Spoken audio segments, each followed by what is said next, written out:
मित्रों, भारत देश किसानों का देश है। भारत की व्यवस्था किसान और कृषि पर ही निर्भर है और निश्चित तौर पर हम कृषि के बगैर भारत की कल्पना नहीं कर सकते, क्योंकि कृषि हमारा मुख्य आधार है। और पिछले कुछ वर्षों में पहली बार ऐसा हुआ कि देश में खेती किसानी से संबंधित सदनों में भी चर्चाएं उठी, तरह तरह के विधेयक आए और आपने देखा होगा दिल्ली में बहुत कुछ हुआ, किसान संगठनों के नाम पर बहुत सारे तमाशे भी हुए। लेकिन एक चीज गौण रह गया, वह किसान हित। सरकार योजनाएं लाई, कुछ तथाकथित संगठन विरोध में खड़े हुए। इन सब के बीच में निष्कर्ष क्या निकला? वह निष्कर्ष ये निकला कि किसानों की आवाज दब गई। किसानों के हित के बारे में सोचने का जो संकल्प जनता और सरकार के बीच समन्वय था, वह दब गया। आपस के खींचा।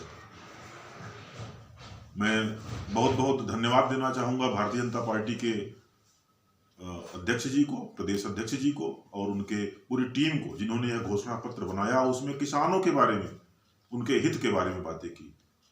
किसान सम्मान निधि को दोगुना कर 12,000 किया गया, ऐसा घोषणा पत्र में संकल्प के रूप में रखा गया।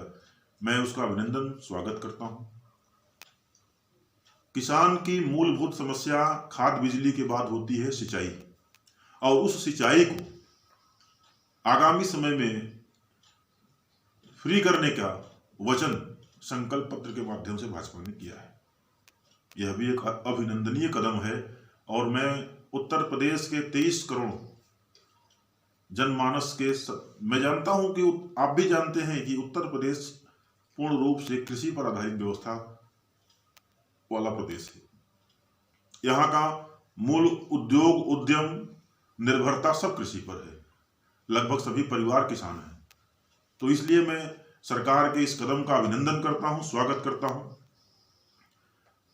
मित्रों, यद्यपि हमारी मांगे लाभकारी मूल्य को लेकर रही है, पूरे देश में भारतीय किसान संघ के कार्यकर्ता पदाधिकारी सड़क पर उतरे हैं, सरकार से लगातार ये मांग करते रहे हैं और आगे भी करते रहेंगे। यद्यपि सरकार ने भी आश्वासन दिया है और एमएसपी पर कमेटी बनाकर इस पर आगे का एक रास्ता खोल के रखा हुआ है। यह एक अभिनंदनीय कदम है। साथ ही मैं भदोही से हूं। भदोही जनपद में औराई चीनी मिल का मुद्दा एक गंभीर विषय है। यह समस्या का समाधान जितनी जल्दी हो जाए, भदोही जनपद और आसपास के करीब 12-14 जनपदों के लिए एक क्रांतिकारी कदम होगा, क्योंकि औराई चीनी मिल सिर्फ चीनी मिल नहीं है, बल्कि 12,000 हेक्टेयर भूमि पर उगने वाले गन्ना की खेती करने वाले किसानों के आत्मनिर्भरता का विषय है, उनके उन्नयन का विषय है और उनके रोजगार का विषय है। केवल चीनी प्राप्त नहीं होगा, बल्कि जनपद आसपास के काशी क्षेत्र के 12 जिलों में 13 जिलों में कृषि आधारित व्यवस्था का एक उद्यम पुनः शुरू हो जाएगा। और ये सभी मांगे हम लगातार करते रहेंगे।